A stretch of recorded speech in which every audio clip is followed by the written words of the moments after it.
नमस्कार। स्वागत है आपका मेरे YouTube चैनल पर। मैं पंडित आशीष शर्मा लेकर आया हूं ज्योतिष से जुड़ी हुई एक बहुत अहम जानकारी। मेरा आज का विषय रहेगा अवस्था।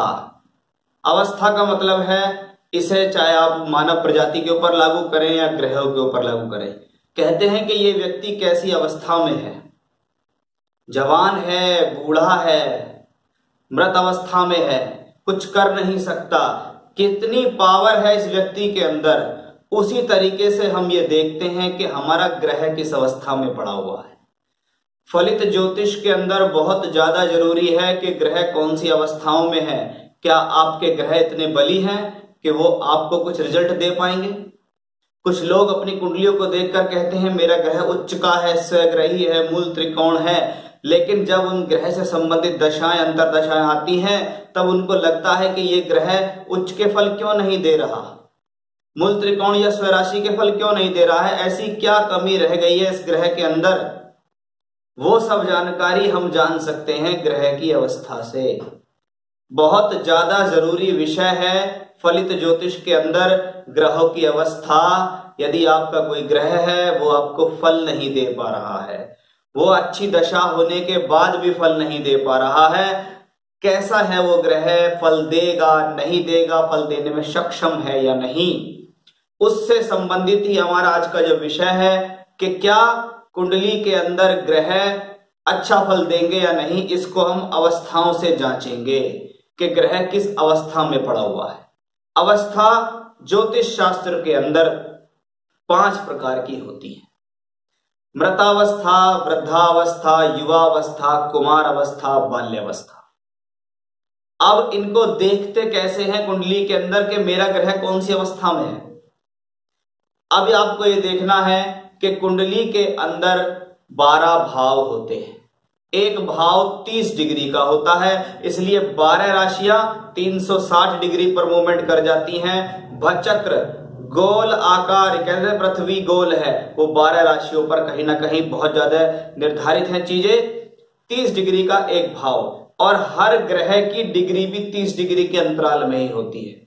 कोई ग्रह किसी भी भाव में बैठेगा तो किसी न किसी डिग्री पर अवश्य बैठा होगा।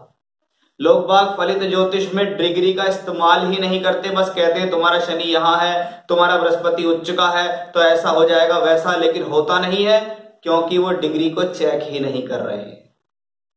अब यदि सबसे पहले आपको ये देखना है कि आपके ग्रह समराशि में बैठे हैं या विषम राशि में बैठे हैं।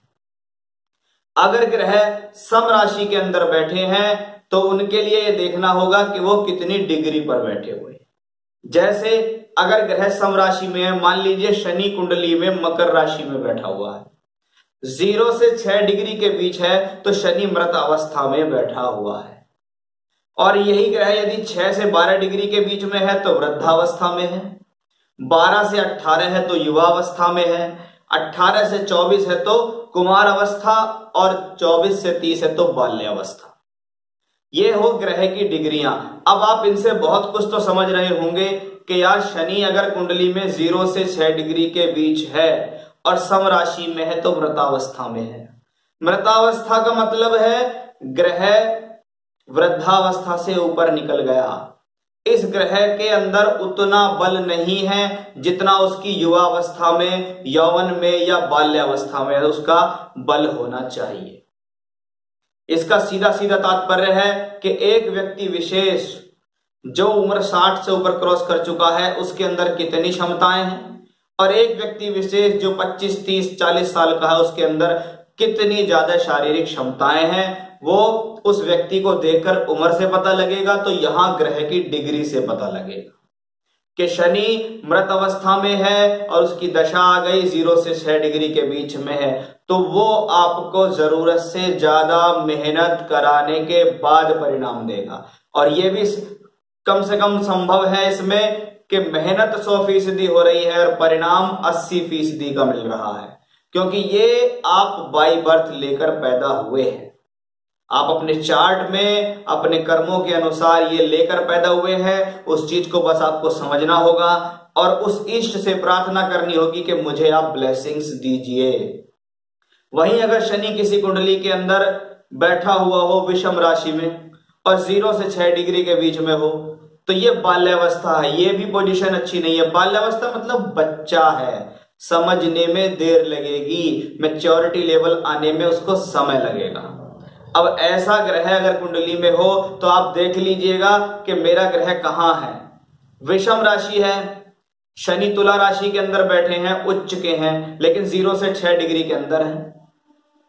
तो कहीं ना कहीं आपको लगेगा ये मेरा प्लेनेट बहुत अच्छा है, लेकिन ये प्लेनेट आपको अच्छा रिजल्ट क्यों नहीं दे रहा? कहीं ना कहीं आपकी नासमझी के कारण, क्योंकि वो है आपकी बाल्यावस्था। बाल्यावस्था, आप बच्चे हैं, आप बात को समझ नहीं पा रहे, आप सही डायरेक्शन में मेहनत नहीं कर रहे, आप अपने कर्म को ठीक जगह लगा नहीं पा रहे हैं, हंसी मजाक में ले जाते हैं, इसको कहते हैं बाल्यावस्था। अब ग्रह विषम में हो या चाहे सम राशि में बैठा हो, अगर वो 12 से 18 डिग्री के बीच है तो ये अवस्था युवावस्था कहलाती है। युवावस्था प्लेनेट जवान है, यंग है, एनर्जी लेवल अच्छा है, बस सही दिशा में लगाना जरूरी है। चाहे वो ग्रह कोई भी हो, सूर्य से लेके राहु केतु तक भी कोई भी ग्रह हो, लेकिन अगर वो यौवन अवस्था में है, किसी भी उसमें है, और साथ साथ मैं आपको बता दूं अगर वो ग्रह नीच का भी है, शत्रु राशि के अंदर भी बैठा हुआ है, तो भी ये ग्रह इस अवस्था में आने के कारण बेहतर परिणाम देने में सक्षम है, क्योंकि वो यंग है, वो जानता है जीवन में मेहनत करना, और मेहनत कभी ना कभी तो उसकी सफल अवश्य होगी ही होगी। तो सबसे पहले देखो ग्रह की अवस्था कहां है, आपके प्लैनेट्स किस अवस्था में पड़े हुए हैं। जैसे वृद्धावस्था 18 से 24 है, ये युवावस्था से अगली है।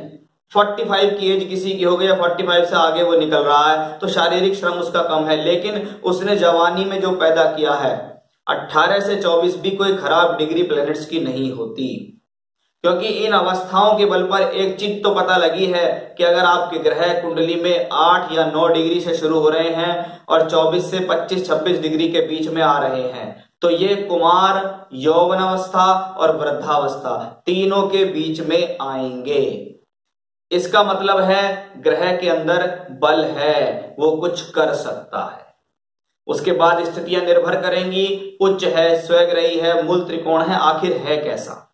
तो ये सबसे पहले ज्यादा जरूरी है कि आप कुंडली में सबसे पहले चेक कीजिएगा कि अवस्था क्या है, और उस अवस्था के आधार पर पता लगाइएगा कि आपका ग्रह आपको किस प्रकार के परिणाम देने वाला है।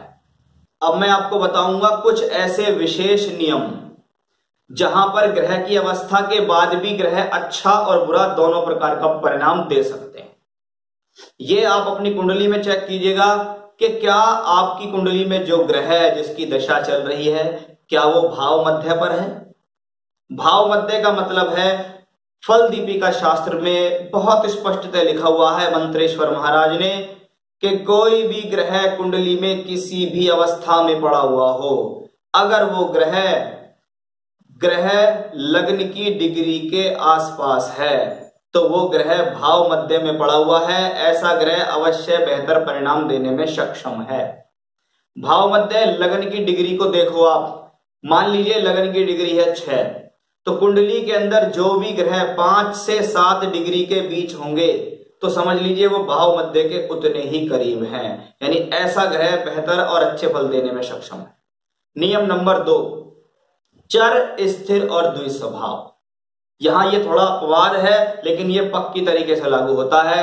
चर राशि का प्रथम नवांश वर्गोत्तम, स्थिर राशि का पंचम नवांश वर्गोत्तम और द्विस्वभाव राशि का नवम नवांश वर्गोत्तम। अब मान लो शनि कुंडली के अंदर मकर राशि में बैठे हैं और 3 डिग्री 20 मिनट से कम डिग्री पे है, तो कायदे में तो ये मृतावस्था होनी चाहिए, लेकिन ग्रह चर राशि में है और चर राशि का प्रथम नवांश वर्गोत्तम होता है, यानी शनि मकर में अपनी राशि में तो है ही है और 3 डिग्री 20 मिनट से कम है, चर राशि में बैठे हैं, इसलिए नवांश कुंडली में भी वो ग्रह मकर में ही पहुंचेगा। उस ग्रह का बल बढ़ गया कि लग्न कुंडली में तो है ही है, नवांश में उससे भी ज्यादा बेहतर हुआ। इसको कहते हैं वर्गों में उत्तम। वर्गोत्तम शब्द ग्रह की स्ट्रेंथ को बढ़ाता है, ग्रह के कारकत्व को बढ़ाता है। ऐसे ही स्थिर राशि का पंचम नवांश वर्गोत्तम। पंचम नवांश में सबसे ज्यादा बेहतर क्या बात है, ये सबसे अच्छा इन तीनों में क्यों है? एक तो 12 से 18 डिग्री के बीच में है, युवा अवस्था में हुआ, चाहे बैठा हो, लेकिन इसमें स्थिर राशि बहुत जरूरी है। जैसे मान लो सूर्य है, सिंह राशि के अंदर स्वग्रही होता है। अब सूर्य 12 से 18 डिग्री के बीच में अगर आ जाए तो युवा अवस्था हो गई। और पंचम नवांश 13 डिग्री 20 मिनट से 16 डिग्री 40 मिनट के बीच, तो एक तो स्थिर राशि, युवा अवस्था और वर्गोत्तम होना, तो ये ग्रह आपको अपनी दशा अंतरदशा में बहुत बेहतर परिणाम देगा, सूर्य से संबंधित कारकत्वों में वृद्धि कराएगा। ऐसे ही द्विस्वभाव, जो ग्रह द्विस्वभाव राशि में हो 26 डिग्री 40 मिनट से 30 डिग्री के बीच में होते हैं, तो वो कहीं ना कहीं उनको एक प्लस पॉइंट मिलता है वर्गोत्तम होने का। लेकिन इन ग्रहों को मैं ज्यादा अच्छी कैटेगरी में नहीं लाता, क्योंकि ग्रह मान लो शुक्र जैसा ग्रह मीन राशि में उच्च का है, अब वो 29 डिग्री 59 मिनट का बैठा हुआ है, कहने को वो उच्च भी दिखता है, कहने को वो वर्गोत्तम भी दिखता है, लेकिन मैंने ऐसे ग्रहों को अच्छे परिणाम देते नहीं देखा, क्योंकि वो डिग्री के बिल्कुल अंतिम अंश पे पड़े हुए हैं। एज ए शुभ ग्रह वो अच्छा है, अपनी दशा में वो खराब तो कुछ करेगा नहीं, लेकिन कोई ज्यादा बेहतर परिणाम भी आपको नहीं दे पाएगा। तो ये था नियम नंबर 2। तीसरा, अब वो नुकसान कहां करेगा।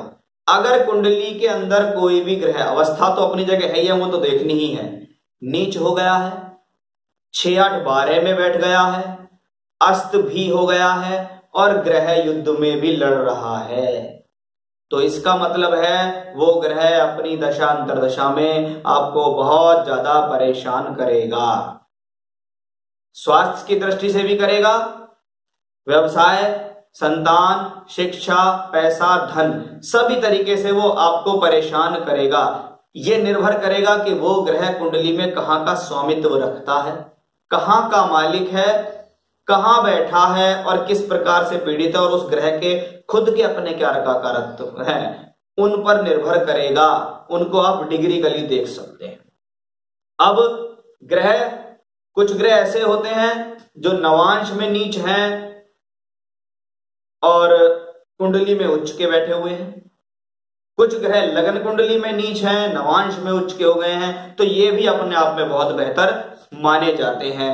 जैसे बृहस्पति से संबंधित बृहस्पति ग्रह है, शुक्र ग्रह या अन्य कोई भी ग्रह हो, जो आपकी कुंडली में अवस्था उसकी देखनी पड़ेगी और वो कुंडली में नीच का है, नवांश में उच्च का हो गया तो बेहतर होगा। लेकिन अगर कुंडली में उच्च का है, नवांश में नीच का हो गया, तो आपको प्रॉब्लम के साथ लाभ देगा। ऐसी स्थितियों में स्वामी यानी भाव का स्वामी और कारक दोनों प्रभावित होंगे, ये आप जान लीजिएगा। हर ग्रह का अपना एक कारकत्व होता है, हर ग्रह किसी भाव का स्वामी होता है, तो वो दोनों का मिला जुला फल आपको यहां देगा कि आपकी कुंडली में कोई सी भी ग्रह की दशा आपको आ रही है और आपको ये लगता है कि पता नहीं मुझे ग्रह फल देगा या नहीं, या चल रही है, अच्छा दिखाई देता है, हर किसी ने बहुत पढ़ाई की है लेकिन फल ही नहीं दे रहा, तो जरूर आप अपनी कुंडली में चेक कीजिएगा कि क्या आपका ग्रह इन दोषों में तो नहीं पड़ा हुआ, अवस्था के साथ साथ उसके अंदर कोई कमी तो नहीं है। और यदि अवस्था भी अच्छी है, दोष में भी नहीं है और बेहतर तरीके से वर्ग कुंडलियों में है, तो समझ लीजिए आपके वारे न्यारे कर देगा वो अकेला ग्रह अपनी दशा के अंदर। इसमें महादशा का आना बहुत जरूरी है, अंतरदशा से ज्यादा जरूरी है महादशा, क्योंकि महादशा लंबे समय की होती है। शनि की अंतरदशा कहीं चंद्रमा में आ रही है तो साल सवा साल की आएगी, लेकिन महादशा 19 साल की आ गई तो आपको बहुत बेहतर परिणाम देगी। तो आप चेक करिए अपनी कुंडली में और देखिए किस प्रकार के रिजल्ट ये ग्रह आपको देगा। तो ये था मेरा आज का बहुत जरूरी विषय, ग्रहों की अवस्था। फिर से नए विषय के साथ आपके सामने मैं हाजिर होने वाला हूं, तब तक के लिए बने रहिएगा मेरे साथ। नमस्कार।